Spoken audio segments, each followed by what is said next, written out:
Ampifaliana tomboky lahy sy tomboky vavy no iara-bakanao amin'izao aliny alakamisy fahatelopolo ny volana aogositra taona 2024 izao tonga soa eto amin'izao fotoana ny fampalalam-bavao izao ampitiavana be no anasako anao tsy saraka aminay hatramin'ny farany. Eo amin'ny pejiny politika avy hatrany mangataka ny anafoana ny fitsarana avo momba ny lalam-panorenana ny didy manala azy ireo tsy ho isan'ny tafiditra ho amin'ny lisitra ofisialy ny kandida afaka mifaninana amin'ny fifidianana filoham-pirenena fihodinana voaloha atao amin'ny fahafitony volana novambra izao ireo kandida miisa 10 mianada tsy nahafeno ny antota taratasy filantsako vidina nambaran'izy ireo fa tsy mazava ihany koa ny fomba nandinian'ny ACC ny antota taratasin'ireo pilatsaka ovidina ny antsipriany. Nametraka ny fitoriny teo anivon'ny fitsarana avo momba ny lalam-panorenana ny maraina teo ny solotenan'ireo kandida misy 10 mianada tsy nahafeno ny antota taratasy pilatsako vidiny mitaky ny anafoana ny ACC ny didy manala azy ireo tsy ho tafiditra tao anatin'ny lisitra ofisialy n'ireo kandida izay afaka hifaninana amin'ny fifidianana fihodinana voaloha izay ataony fahafitony volana novambra ho avy izao. Nametraka requête d'annulation de la décision ni ACC mi-invalider ni folo mianaday satria iarahantsika malala fa ny kandida reo matoa ny latsaka mananjo sady manana mpifidy matoa milatsaka le olona efa vonona amin'ny rehetrarehetra fa zany hoe fotsiny tokony ny notifieny ACC aloha satria nanana tamin'ny 21 katraminy 26 zany ny kandida fa tsy zeny nataony 21 tamin'ny ariva efa navoakandroa le décision. Nambarany solotenan'ireo kandida ireo ihany koa fa tsy mazava ny fomba nandinian'ny ACC ny antota taratasin'ireo pilatsaka ovidina. Misy ny kandida lazaina fa hoe favori nefa hitatsika iara-malala fa ireo kandida reo voaroroy agnatin'ny zavatra maloto nefa ny accepter ACC mba nanao enquête ve ny ACC momba nireo olona reo momba ny boîte de rose par exemple ka zany ve hitondra fitonihana zany zavatra zany donc zany ny malagasy ty ve tokony hoe ahazo filoham-pirenena maloto sy mangalatra sy ny rehetrarehetra normal ve zany. Fa isy antony mety tsy ampilamina ny fifidianana filoham-pirenena zay atao eto Madagasikara amin'ity taona ity noho ny tsy fanarahan-dalàna maro samihafa hita teny anivon'ireo androm-panjakana misy eto amintsika raha ny fanehoan-kevitra Andriamatoa Zakael Boniface isan'ny CT sady efa solombavam-bahoaka teo aloha saika didy tsy mifanaraka amin'ny lalam-panorenana avokoa no navoaka ny teo anivon'ny ACC tato anatin'izao Republika faefatra izao ohatra amin'izany ny famoahana ny pacte de responsabilité manoloana ny fitsipapitokisana nataon'ny solombavam-bahoaka tamin'ny filoham-pirenena teo ihany koa ny makasika ny fananganana ny ACJ Tompitiana Sara no mitondra ny fanampanazavana makasika izay. Misy hevitra nakidimy mahatonga an'izay zavatra zay. Voalohany ny tsy fanarahan-dalàna zany hoe les lois fondamentales zany tsy nirarahena reny famoahan-dalàna didina avoaka ny ACC reny indrony ny tadidiko tena ngeda be indrindra les pactes de responsabilité sy les décisions numéro 18 farany teo igny zany tsy ho adin'ny olona ary teraka tsy fankazahoana zay zavatra dia aveo efa namoaka décision iny nefa faharoa zany le gouvernement zany natolotrolo anankiray zany hoe soi-disant mpanao politique nefa re olona re samy miteny fa tsy mpanao politique rehefa teo amin'ny fitondrana Ravalomanana président Hery Iandry Rajoelina. Fa eo amin'izay vaovao makasika amin'ny fiomanana amin'ny fifidianana izay hatrany dia notanterahana tamin'ity androany ity ny fanofanana ireo andiany farany amin'ireo fiarahamonim-pirenena ndray anjara amin'ny fikirakirana ny fifidianana eny anivon'ny commune sy ny fokotany teboka misa telo lehibe moa no fototra izany fampiofanana izany mba hisiany fifidianana tsara tantana sy araka ny lalàna velona sy misy eto amin'ny tany sy ny firenena. Fanampanazavana. Nampafantarina ireto fiarahamonim-pirenena ireto androany ny didy aman-dalàna rehetra amin'ny feny fifidianana eto Madagasikara. Nampitaina tamin'izy ireo ihany koa ny asa rehetra atao anatin'ny fikarakarana ny fifidianana. Ankoatra izay dia nomena fampiofanana manokana momba ny fanaraha-maso ny fifidianana mandritra ny fandatsaham-bato sy amin'ny fanisam-bato hatrany amin'ny famoahana ny voka-pifidianana mba haneken'ny malagasy rehetra izany ny fiarahamonim-pirenena izay nahazo fampiofanana androany. Ny zavatra tanterahana eto androany dia fampiofanana ireo mpampiofana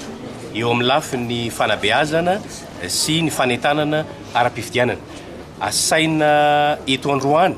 ireo solotenina voafantina avy amin'ny fiarahamonim-pirenena manerana ny faritany enina eto Madagasikara. Izy ireo zany dia ho mpampiofana rehefa aorian' zao fampiofanana zao. Ny fampiofanana dia ifantoka amina zavatra telo. Voalohany dia ny mahakasika ireo didy aman-dalàna vaovao ifehezana ny fifidianana eto Madagasikara. Ny faharoa dia fampiofanana fanamafisana ny fahaiza-manaon'izy ireo amin'ny fanabeazana sy ny fanentanana ny mpifidy mba andray ny andraikiny sy andray anjara feno amin'ny fifidianana eto Madagasikara. Ary ny fahatelo moa zany dia fampiofanana mahakasika ny fanaraha-maso ny fifidianana mialoha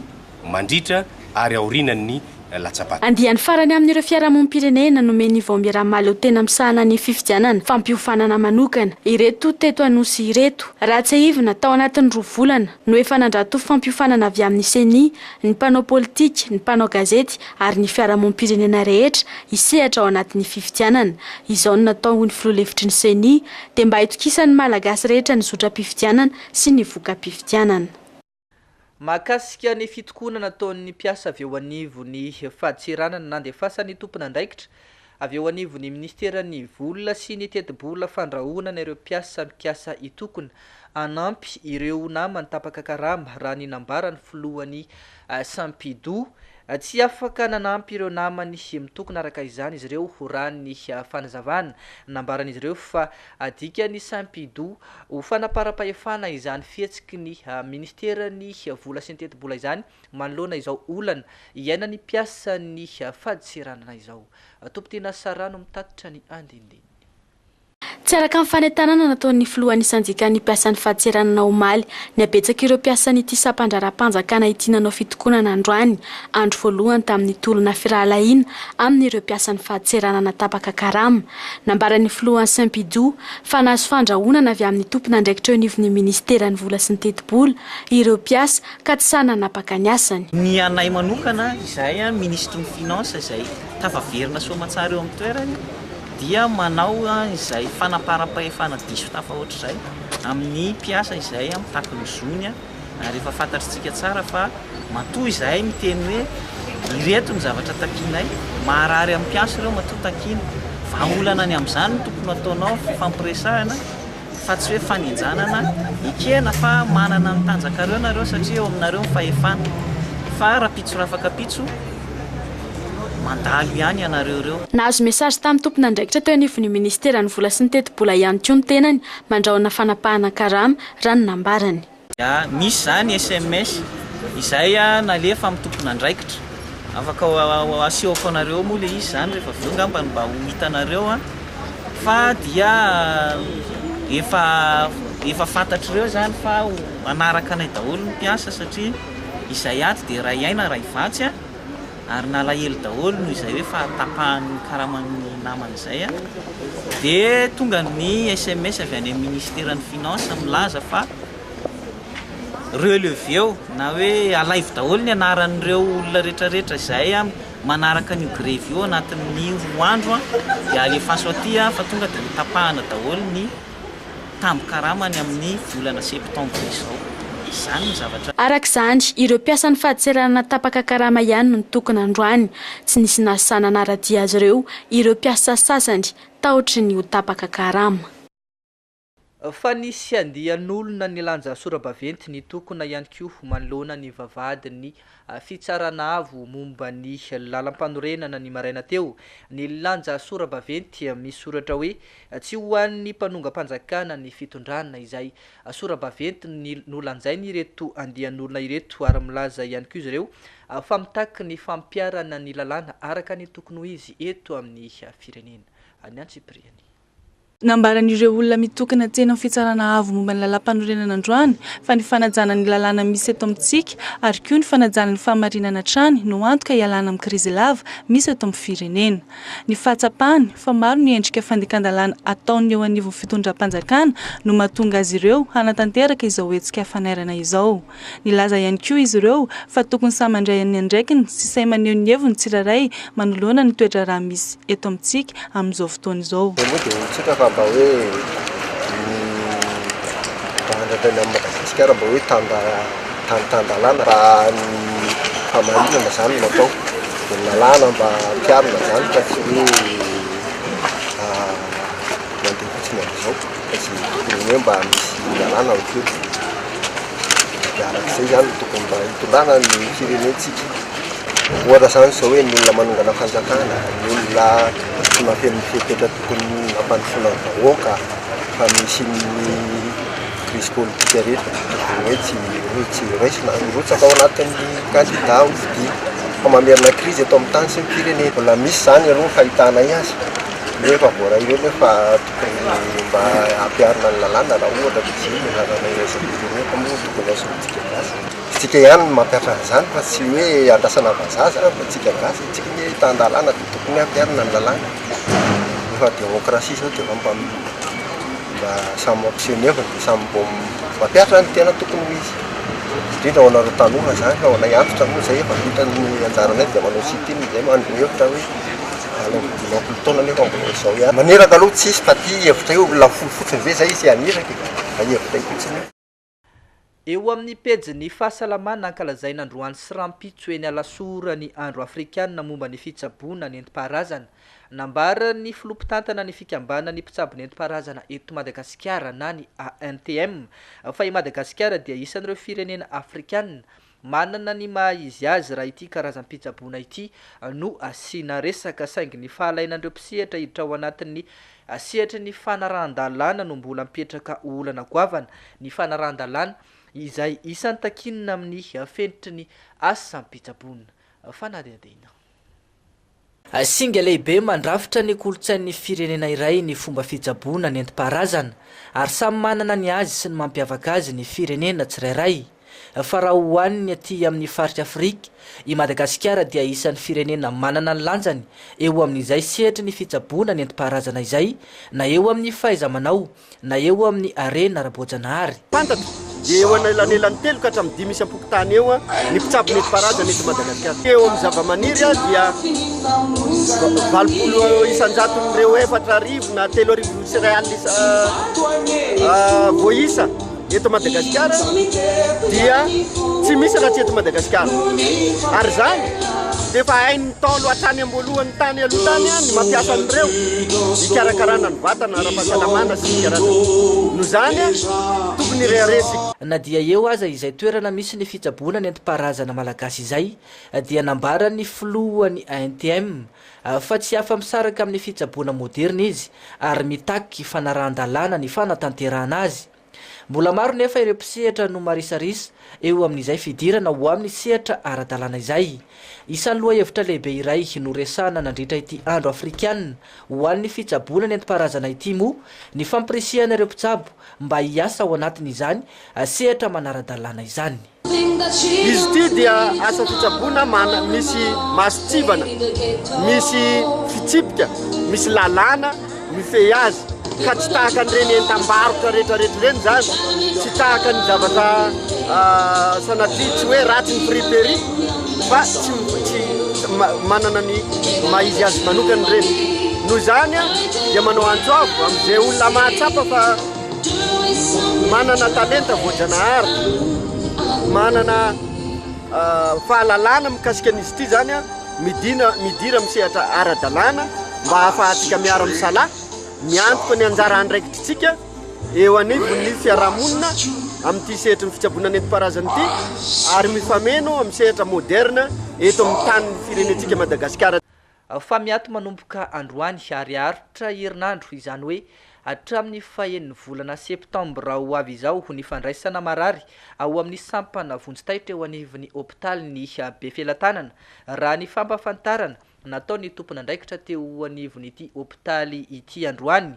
noho ny asa fanamboarana sy ny fanavaozana ity sampana vonjitaitra ity izay nampitaraina ny ankamaroan'ny mpanjifa no antony araka ny fanazavana. Efa misy ny fiara-miasa ataon'izy ireo miaraka amin'ny hôpitaly eny Andotapenaka sy ny hôpitaly Asiera amin'ny fandraisana an-tanana ireo marary izay tsy maintsy mila fitsaboana maika. Fanadihadihana. Nanomboka androany ariaritra herinandro ny asa fanavaozana sy fanatsarana ny sampana vonjitaitra eo anivon'ny hôpitaly Befilatanana. Tafiditra ao anatin'izany asa izany ny fananganana efitrano fandraisana marary vaovao, ny fandokoana sy ny fanadiovana samihafa. Ho fitsinjovana ny fahasalaman'ny rehetra araka izany dia miato ny fandraisana marary ao amin'ny sampana vonjitaitra mandritra ny fanatanterahana ny asa raha ny fampahafantarana nataony tompon'andraikitra androany. Hiado kely tokoa ny asa eto amin'ny urgence ny hôpitaly Befilatanana mandritra ny herinandro izy io zany dia manomboka androany lakamisy telopolo ny volana aogositra ka hatramin'ny lakamisy heriny. Ny antony hoe anton'izay dia hoe misy fanamboarana atao amin'le urgence teo aloha. Misy an'le trano atao urgence vaovao mantsy, le urgence teo aloha mbola ampiasaina ihany. Dia efa simbasimba nefa tsy maloto dia sanamboarina mba hitovy le urgence anankiroa ohatrany tsy mety raha hoe ndray madio dia ndray maloto. Dia manisan'ny hoe fanatsarana atao fandokoana nefa mandritra amin'ny tetika hoe fandokoana mety manepitra ny marary zany. Dia misy zavatra vakiana koa dia misy fofoka be dia nanapa-kevitra hoe tsaratsara namana efa nidinika ny mpiasan'ny hôpitaly rehetra sy ny urgence hoe aloha ny antona kely ny asa. Efa misy ny fiara-miasa ataon'izy ireo miaraka amin'ny hôpitaly Andotapenaka sy amin'ny hôpitaly Asiera amin'ny fandraisana an-tanana ireo marary mila fitsaboana maika. Entanina araka izany ny rehetra mila fitsaboana eto amin'ny sampana vonjitaitra ny hôpitaly Befilatanana avy hatrany dia anantona ireo toeram-pitsaboana ireo. Na izany tsy izany aza nefa misy ny taon-tanatsangana eto amin'ny hôpitaly andraisana ireo marary tonga ety ka tsy maintsy tazonina. Dia misy fiara-miasa anay amin'ny hôpitaly Manarapenitra sy ny hôpitaly Asiera hoe zareo aloha nisaka ndray ny urgence zany mandritra ny herinandro zay efa misy fandaminana moa dia naroatreto zato zany ny teny hoe manjeha olona any amin'ny aksan'ny vato sy ny karazany igny mety tsara tonga dia any ampaiky Manarapenitra aloha mandeha. Dia ohatra hoe raha sy tonga eto moa zany raha ohatra tena tsy maintsy horaisina dia tsy maintsy horaisinay indrindra raha hoe le olona tsy azo alefa mandeha reny intsony fa misy karakarana dia misy asa atao ihany ao atsika fa misy tente zao andraisana an'ireo marary tonga eo dia anaovana ny triage anaovana hoe anapahana hevitra hoe tazomina ato amin'ny hôpitaly alefany amin'ny service aiza na alefa mody arakaraka ny zavatra misy eo. Eo amin'ny pejiny sosialy nazo fampitaovana maro samihafa fampiasa amin'ny fanadiovana tanàna ny RF2 eo anivon'ny Fokontany Namboditsiry vokatry ny fiara-miasa avy amin'ny ONG Positif Planète International tamin'ny alalan'ilay tetikasa quartier précaire Fakotana no nazahoana izany fampitaovana izany hitanjona ao anatiny izany moa ny fanatsarana trany ny asa fanadiovana eny anivon'ireny Fokontany ireny. Fanampanazavana. Isan'ny Fokontany Filamatra ny Fokontany Amboditsiry ao anatin'ny boriboritany fadimy amin'ny sehatry ny fahadiovan'ny tanàna sy ny fitantanana ny fako. Ahafahan'ny RF2 manatsara trany izany sehatry ny asa fanadiovana izany no nambara ny solotena ny mpamatsy vola fa antony nanoloran'izy ireo ireto fitaovana ireto tonga ity Fokontany ity ho fakantahaka eo amin'ireo Fokontany misy 270 mandrafitra ny tanàna Antananarivo. Eo amin'izay lafiny ny fanadiovana ny tanàna sy ny fanafoanana ny fako miparitaka eny an-dalambe izay. Ireo fitaovan'ireo dia atolotra an'zareo ahafahan'zareo zany manatsara kokoa ny tolotra izay omeny ny vahoaka izany hoe ny fakanany fako isa-tokantrano ary ahafahany zareo manodina an'izany fako izany ihany koa. Ny fidina manokana Amboditsiry satria eto no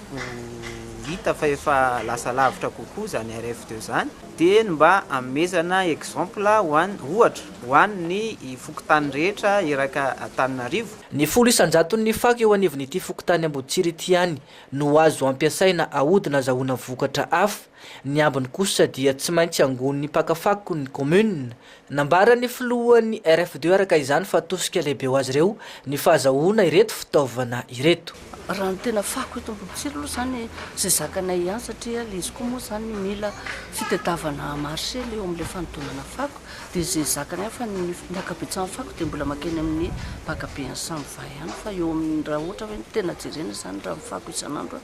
eo amin'ny apafolo fako ihany no vao ahodina raha ny tena izy. Manamora ny asan'ny RF2 tanteraka tokoa ny fahazahoana an'ireto fitaovana reto satria ny apahambola betsaka amin'ny vola miditra amin'ny RF2 dia réparation. Ny réparation saika isan'andro, ny fitaovana moa zany matetika arakaraka fitondran'ny mpanadio azy dia indraindray fitaovana tsy dia mateza. Santatra ihany ny eto anivon'ny fokotany Amboditsiry araka ny nambara ny mpamatsy ny fitaovana. Fokotany misy 30 hafa ihany koa no mbola hovatsian'izy ireo fitaovana tahaka izao. Lafim-baovao miompana amin'ny fiakaran'ny vidim-piainana kosa indray dia miakatra tsy kelikely ny vidin'ny fitaovam-pianarana amin'izao vanim-potoana mbola anatin'ny fialan-tsasatry ny mpianatra izao. Ho an'ny kahie ohatra dia efa mahatratra 507 ariary ny iray pake, raha toa kosa ka mahatratra 900 ariary ny iray amin'ny stylo. Iando Miaratina sy Randrianjafy no nanao ny fanadihadiana mahakasika izay. Tsy mitsambitombo amin'izao fotoana izao ny vidim-piainana rehefa nampikaikaikany rehetra ny vidin-tsoloka sy ny akora fampiasa andavanandro. Amin'izao akatoko ny fidiran'ny mpianatra izao efa miakatra ihany koa ny fitaovam-pianarana toy ny kahie sy ny penina ary ireo maro hafa. Raha toa mantsy nalaina 7 ariary ny kahie petit format teo aloha, 507 ariary kosa izany amin'izao. Ny penina kosa raha namidy 700 ariary ny ray dia efa tafiakatra hatramin'ny 900 ariary raha ny fanazavan'ireo mpivarotra. Lafo be tena lafo be, tena sonitra misy avoneny ampinga mamety ho lasa 2000 ny petit format dia mihana amin'ny vidiny satria efa makany lizy 47 fo zay. Lafo ny kahie zao nisy fiakarany tandrasaka courant de couleur, feutre, aussi efa atao zany stylo zany moa dia misy fiakarany betsaka raha ohatra hoe asina dia rano zao namidy 2000 tamin'ny andro taloha dia niaka 2005 amin'izay zao mety 3000 francs ny original. Arakarany le izy ohatra kahie zao miakatra ohatra raha bakeo zao ohatra alaina 45 taloha fa lasa 47,5. Stylo ohatra hoe alaina 100,000 bakeo efa lasa 125.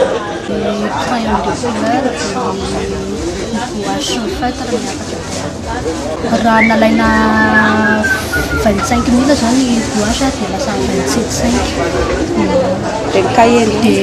raha nalaina 47,5 taloha tamin'ny taona dia zay lasa 70,000. Samy manana ny heviny moa ireto mpivarotra mahakasika izany fiakaran'ny vidin'ny fitaovam-pianarana izany. Mety misy idiran'ny politika angamba. Zay fahalalako anazy satria na zavatra kely vidiana tsotra any raha misonitra zavatra na ny tomobile andana misonitra zavatra mety misy idiran'le politika zay ny tena sa hoe tiana androso ve le malagasy sa hoe hoarendrika ve sa tsy hoe ao anatin'ny fandrosoana ve le fampiakarana an'ilay vidim-piainana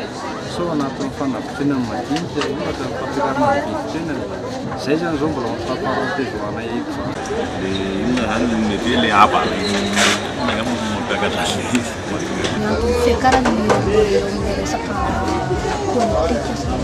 Tsy hafa be la araka izany ny vahoaka malagasy, ny vidim-piainana mialafo, ny asa tsy misy, ny fianarana andrandraina olova atao manano sarotra ny fiatrehana azy. Fa miroborobo ireny toerana fialana voly ireny amin'izao andro ho an'ny fialan-tsasatry ny mpianatra izao. Raha ny hita nefa dia mangingina ireny karazany toerana ireny sy toy ny etsy Ambohijatovo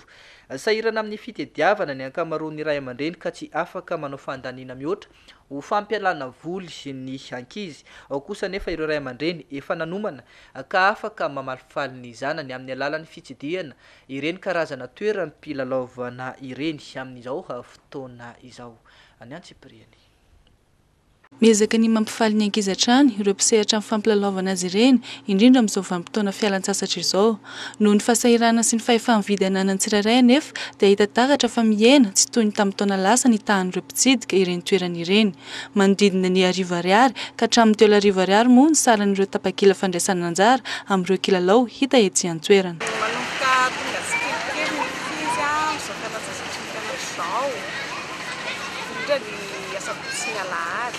Miova zany tany olona tonga somary nena kely nefa tamin'ny fotoana moa zahay koa moa misy fotoana tsy teto dia somary miova kely ny tany olona teto aminay. Eo ny fahavidin'ny tsirairay misy dia mahatakatra ny letria misy fahasahiranana moa amin'izao tena izao dia nena tamin'ny mpanjify. Isandan'ny filalaovana eto aminay arivo ariary ny ambany indrindra dia 3 arivo ariary ny kilalao hita ato amin'ny toerana eto Ambohijatovo dia maromaro ihany: trampoline, petit train, grand train, manège tambour, tamponneuse, château gonflable, 9D, ankoatra ny fitsidihana ireny toerana manatantara eto amintsika ireny dia misy amin'ireo mpivahiny avy any lavitra ihany koa ny misafidy manokana ny toerana misy karazana kilalao tahaka ny ety Ambohijatovo mba hampifaliana ireo ankizy. Maro amin'izy ireny moa no efa nanokana vola manokana ny amin'izany. Zay zany avy any Morondava faritry Menabe dia mba mitondra ny zanakay mijery ny renivohitra dia mijery ny zava-misy rehetra ohatra hoe ny rova. Dia zao zahay tonga eto Ambohijatovo mampilalao ny zanakay ireo izy ireo aorinao ireo fa nomanina mihitsy satria le izy moa arak'izay hoe avy any lavitra zany zahay lavidavitra zany Morondava zany dia mba nisy teti-bola fa teti-bola kely fa tsy dia hoe lehibe manahoana zany fa hoe zay mba zaka zay no entina zany. Isa-taona aloha tsy dia hoe makaty an-drenivohitra foana fa manao vakansy ihany zay fa matety any Antsirabe na miala kely any Morondava zay zany no isa-taona. Dia izany koa tompoky lahy sy tompoky vavy no masaka azony anarosoanao tamin'izao alina izao. Mankasitraka fiainanao zay tsy nisaraka taminay hatramin'ny farany mbola mame fotoanao kosa ny fampalalam-baovao ho amin'ny rahampitso tahaka izao. Ny tenako mametraka ny veloma mandrapitafy veloma tompoky lahy sy tompoky vavy.